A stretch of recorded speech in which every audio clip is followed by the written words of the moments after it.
Hello and welcome to Red Gaming Tech. My name is Amata, and this time I'm bringing you an early look of the PlayStation Now beta. Now, of course, the keyword here is beta. Everything here is subject to change and is not necessarily indicative of the final product.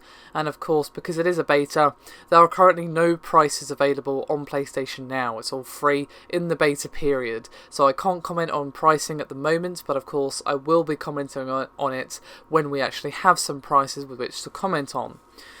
So, what are we going to be looking at today then? Well, to me, PlayStation Now, obviously, it does boil down to the value, but since we can't talk about that, it boils down to how many games do you have available? What sort of games do you have available? Is there a nice variety of types of games? How's the quality of audio and visuals? And of course, the key thing is, how is the responsiveness? If there's input lag, it's no good to anybody. But let's start with the rough overview of PlayStation Now, shall we? On screen, you should have been seeing a rough overview of everything available at the moment on PlayStation Now. And as you can see, there's a nice lot of variety in terms of the types of games, the genres available, and the amount of games. About 50 plus games available at the time of recording. Of course, this is beta, an early beta as well. We only got this code a little while ago, so there might be more games added further on in the beta, and there's definitely going to be more when it's actually available for public consumption. So, what about, can you sort through, can you search, that sort of thing? Well, you can filter, and you can, of course, filter and search by genre. You can't just input a name and search for a game specifically, but you can filter it down to specific genres, and even if it's an add-on or a full game and stuff like that. So getting around the UI is pretty nice, pretty simple, is pretty much what you would expect. And as I said, I'm pretty happy with the nice variety of games. You've got some older games in there, like say Shadow of the Colossus HD and Skullgirls, and you've got some newer games in there like Metro Last Light, Infamous 2, and even Ultra Street Fighter 4. Which I was pretty impressed by. Some fairly new titles on there and some fairly nice ones as well. Now, Skullgirls and Street Fighter kind of bring us to our next point. How is the responsiveness? That is going to be the make or break thing for a lot of people. Because obviously, especially with a fighting game, there cannot be input lag if you actually want to play at a decent level, perhaps online as well, against people. And from what I tried, the responsiveness is pretty damn good. I had a go at a couple of things. I tried Shadow of the Colossus, where of course the input lag wouldn't matter as much, but I didn't sense anything there, so I thought, alright, let's try some Skullgirls. Shadow of the Colossus was pretty damn good. Had no problems at all defeating the first boss within about 10 minutes, so that's all fine. How does Skullgirls fare up?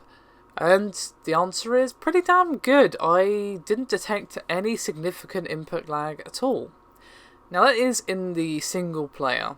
Now I don't want to go online simply because I would get absolutely destroyed. I'm not particularly good at Skullgirls. I don't think me getting destroyed by people online was particularly the best way to test it. But still, the fact that there's no input lag on the single player does bode well.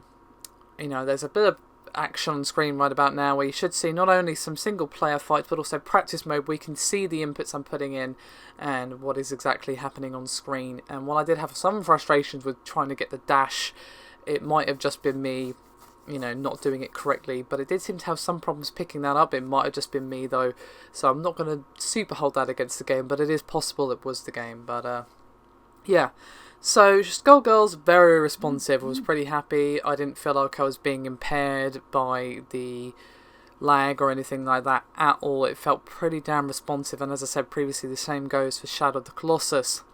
And then I started to wonder, well, what about the visual quality? I've tried an older game and a game with a kind of anime style, so is it perhaps going to be affecting the graphics of the game? And I thought, right, okay, well, we need to go and look at a game with really nice graphics, and that's why I went to Metro Last Light.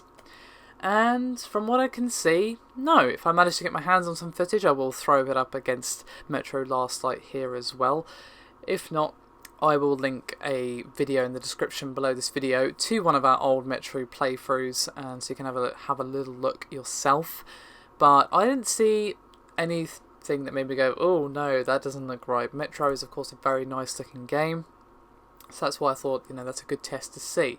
So overall, I'm actually pretty damn impressed with PlayStation Now. Oh, and one thing I almost forgot to mention is you can actually test your connection before you even spend any money to see if your connection can actually handle streaming games. Now, my connection here at home isn't amazing, to be honest. It needs upgrading pretty badly, and I'm actually on the case of my provider about that pretty badly because, well, it's been needing upgrading for a long time. Regardless of that, though, despite the fact that my internet connection is, well, pants, to be completely honest with you, I had no problems passing the connection test and also suffered no input problems. So I was just think that you don't need an amazing 100/100 connection to actually use this effectively.